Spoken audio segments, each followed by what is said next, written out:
बार्शी तालुका जसा तूर आणि सोयाबीनचा शेतकऱ्यांचा तालुका आहे, तसा एक वेगळा इतिहास बार्शी तालुक्याला आहे.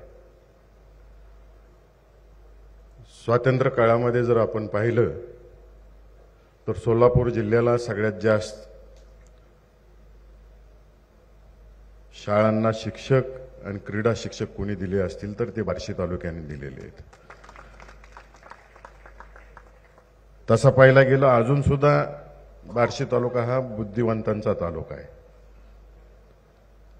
जसं सातारा जिल्ह्यामध्ये घरटी मिलिटरीमन आहे, तसं बार्शी तालुक्यामध्ये प्रत्येक गावात घरटी एक शिक्षक आहे. अशी परिस्थिती गेल्या स्वातंत्र्य काळ म्हणजे 75 वर्षात आपण पाहिलेली आहे. आणि एक वेगळा विचार देण्याचं काम बार्शी तालुक्याने या सोलापूर जिल्ह्याला कायम केलेलं आहे. आज शेतकरी मेळाव्यानिमित्त आपण सर्वजण या ठिकाणी साहेबांचे विचार ऐकण्यासाठी एकत्र जमलेलो आहोत. आदरणीय पवार साहेबांमुळे, आदरणीय मोठेदादांमुळे आणि माढा लोकसभा मतदारसंघातील जनतेच्या आशीर्वादाने मला लोकसभेत जाण्याची संधी मिळाली आणि आज मी जिल्ह्याचा एक प्रतिनिधी म्हणून लोकसभेत काम करतो. अनेक गोष्टी पाहायला मिळाल्या समाजामध्ये फिरत असताना, लोकसभेमध्ये फिरत असताना ऐकायला मिळतायत, पाहायला मिळतायत. विद्यमान सरकार जर बघितलं राज्यातलं आणि केंद्रातलं, मोठे मोठे आकडे जाहीर केले जातात, मोठ्या प्रमाणावरती स्कीम जाहीर केल्या जातात आणि दुसऱ्या बाजूने काढून घ्यायचं काम हे सरकार करते. शेतकऱ्यांच्या बाबतीत बोलायचं जर झालं, आपल्याला शेतकऱ्यांना अनुदान मिळतंय 6,000 रुपये, 12,000 रुपये, राज्य पण काहीतरी घालायला लागले आणि जीएसटीच्या माध्यमातून 18,000 रुपये वर्षाला परत माघारी काढून घ्यायची. साहेब, मला एक आलेला अनुभव इलेक्शन पूर्वीचा, फलटण तालुका असेल आणि माळशिरस तालुका असेल, यासाठी नीरा देवधर योजना ही एक योजना अत्यंत गाजावाजा करून त्याचं पाईपलाईनचं भूमिपूजनाचा कार्यक्रम केला. केंद्रातून एक मंत्री आले, माझ्या आधीचे खासदार जे आहेत ते हेलिकॉप्टरमध्ये घेऊन फिरले नीरा देवधर ते पंढरपुरास. तिथून त्यांनी हवाई दर्शन केलं पाण्याचं, सगळ्या धरणांचं. त्यानंतर राज्याच्या उपमुख्यमंत्र्यांना घेऊन भूमिपूजनाचा कार्यक्रम झाला आणि या दरम्यान या महाशयांनी सगळीकडे सांगितलं की केंद्राकडून पैसा मिळालेला आहे, राज्याकडून पैसा मिळालेला आहे. आणि इलेक्शन संपल्यानंतर जेव्हा काम चालू झालंय का नाही त्याची पाहणी करण्यासाठी आम्ही गेलो आणि विशेषतः सुप्रियाताईंनी हा मुद्दा उचलून धरला. तर फक्त 100 कोटीची तरतूद केली. योजनेला लागणार आहे 3,000 कोटी. राज्यात चौकशी केली आम्ही, केंद्राचे पैसे मंजूर झालेत का? नाही म्हणले, आम्ही प्रस्ताव पाठवलाय. केंद्रात गेलो, केंद्रात म्हणले अजून काय आलेलं नाही आमच्याकडे. म्हणजे प्रत्येक ठिकाणी फसवायचा कार्यक्रम हे दोन्ही सरकार खालचं आणि वरचं करते. नुसते मोठे मोठे आकडे दाखवायचे, मोठ्या मोठ्या गोष्टी बोलायच्या. एक उदाहरण सांगतो तुम्हाला सगळ्यांना. एक जोडपं होतं एका गावात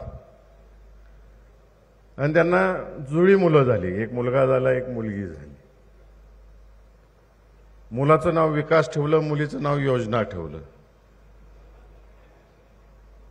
आई वडिलांनी मनापासून सांभाळ केला, एकसारखं खायला दिलं, एकसारखं शिक्षण दिलं. 10वी पर्यंत गेले, 12वी पर्यंत गेले, ग्रॅज्युएशन सुद्धा दोघांना पाहिजे ते शिक्षण दिलं. कुठं कमीपणा केला नाही. विकासच्या पण शिक्षणात कमीपणा केला नाही आणि योजनाच्या पण केला नाही. ग्रॅज्युएशन संपल्यानंतर योजनाला नोकरी लगेच लागली. विकास आहे तिथंच होता, त्याला काही नोकरी लागली नाही, दुसरीकडे फिरत राहिला. योजनाचं लग्न झालं, विकास आहे इथंच, नोकरी नसल्यामुळे त्याला लग्न नाही झालं. थोड्या दिवसांनी तिला मुलं बाळ झाली, तिचा संसार मोठा होत गेला, विकास तिथंच राहिला. केंद्र सरकार आणि राज्य सरकार असं आहे की नुसती योजना मोठ्या दाखवत येतं. आता रोहितदादांनी जसं आपल्याला सांगितलं, तिन्ही मंत्री आकडे वेगळे सांगतात, राज्याचे मुख्यमंत्री आणि दोन्ही उपमुख्यमंत्री. लाडक्या बहिणीसाठी एक जण म्हणतोय 35,000 कोटी, एक म्हणतोय 3,000 कोटी. नुसतं योजना दाखवायच्या, जनतेचा विकास मात्र कुठं झालेला नाही, हा इथंच राहिलेला आहे. योजना मोठ्या. आता जनतेनं ठरवलंय महाराष्ट्रातल्या की अशा भूलथापांना बळी पडायचं नाही. मगाशी मग एक अनुभव सांगता राहिलो तुम्हाला सगळ्यांना. बजेटवर जेव्हा चर्चा चालू होती चालू अधिवेशनामध्ये, आदरणीय सुप्रियाताईंनी आणि सर्वच इंडिया आघाडीतल्या खासदारांनी त्या ठिकाणी, ताईंनी तर तिथं भाषणात सभागृहात मांडलं की मेडिक्लेम सुद्धा आता सोडायला तयार नाहीत. साहेब त्या ठिकाणी देशाच्या अर्थमंत्र्यांनी अशा प्रकारे उत्तर दिलं ताईंना की हे माझं काम नाहीये.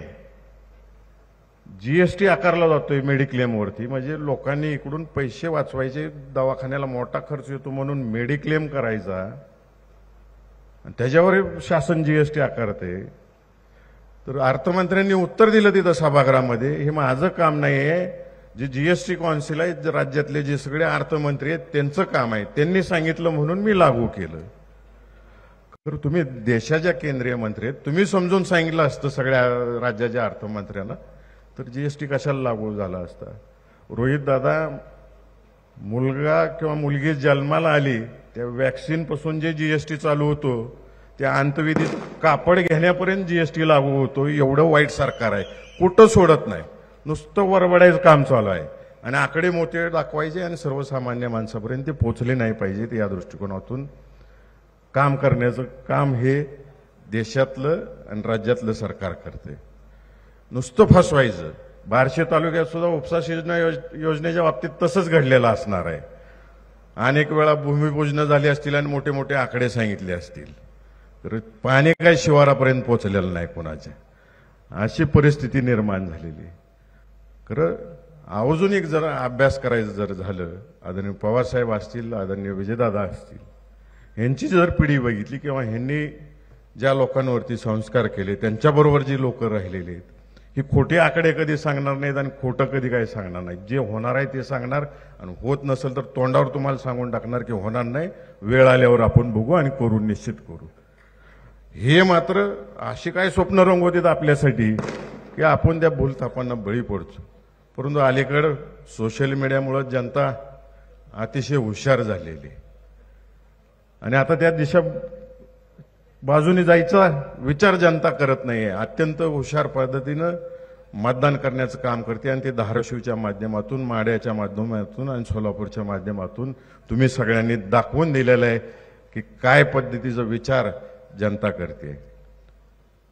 1999 साली सोलापूर जिल्हा हा राज्यातला पवारसाहेबांच्या नेतृत्वाखालचा राष्ट्रवादीचा सगळ्यात मोठा बालेकिल्ला होता. सगळ्यात जास्त आमदार या जिल्ह्याने दिले होते. आता इथं सगळे शेतकरी बांधव जमलेले आहेत. तुम्हाला आवर्जून सगळ्यांना एक गोष्ट सांगायची, मध्यंतरीचा जो काळ आहे 2009 पासून आतापर्यंत काळ गेला, अनेक उलथापालथ आपल्या जिल्ह्यामध्ये झाली. त्याच्यावरून एक गोष्ट आठवली, तेवढी मी तुम्हाला सगळ्यांना सांगतो आणि सोलापूर जिल्ह्यातल्या जनतेनं काय ठरवलंय तेही सांगतो. काय होतं, माझ्यासारखा एक तरुण सरपंच होता, बार्शी शेजारच्या एका खेडेगावात राहत होता आणि त्याला नेहरू शर्ट आणि धोतर घालायची सवय होती. एके दिवशी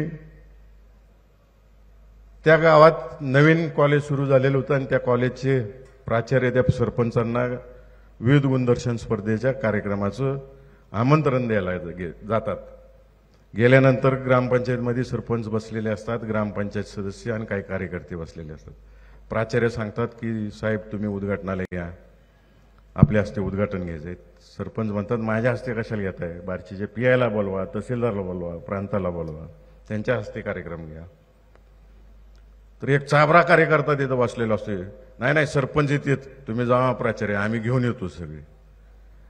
ते प्राचार्य निघून गेल्यानंतर ती चाबरा कार्यकर्ता म्हणतो, सरपंच ती बघितलं का प्राचार्य कसा आलता, नेहरू शर्ट वगैरे काय घालून आलता का, टाय सूट बूट घालून आलता. आणि ती कॉलेजची पोरं सगळे जीन पॅन्ट टी शर्ट घालून जातात, तुम्ही नेहरू शर्ट आणि धोतर घालून जाणार काय. सरपंच म्हणते मला सवयच नाही घालायची, नाही नवीन घेऊ. त्याला घेतात, बार्शीला येतात, बार्शीला शर्ट पॅन्ट घेतात, गडबडीत माघारी घरी जातात.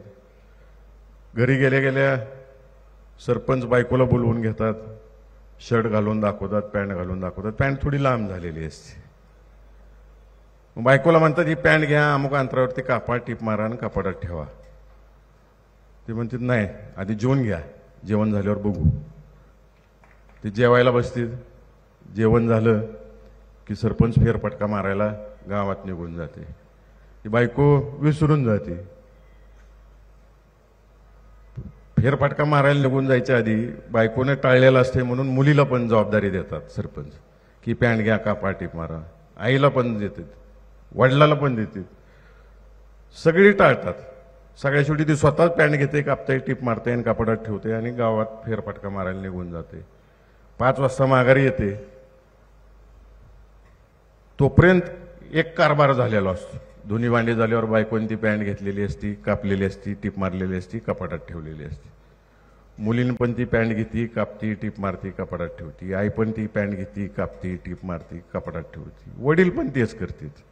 संध्याकाळी एक घरी येते, जाते कपाटाकडे, हात पाय तोंड धुवून शर्ट घालते, पॅन्ट घालते. पॅन्टची झालेली असती हाफचड्डी, बरमुडा.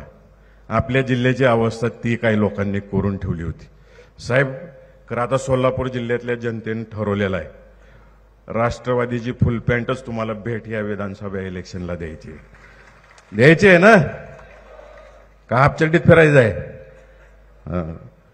त्या दृष्टिकोनातून आम्ही राष्ट्रवादीचे सर्वच पदाधिकारी या जिल्ह्यातले रात्रंदिवस एक करू आणि जास्तीत जास्त आमदार आणि महाविकास आघाडीचे आमदार आणि आपल्या पक्षाचे आमदार या जिल्ह्यातून देण्याचं काम आम्ही सर्वजण करू. एवढी ग्वाही आपल्या सगळ्यांना देतो आणि आपल्या सर्वांची रजा घेतो. जय हिंद, जय महाराष्ट्र.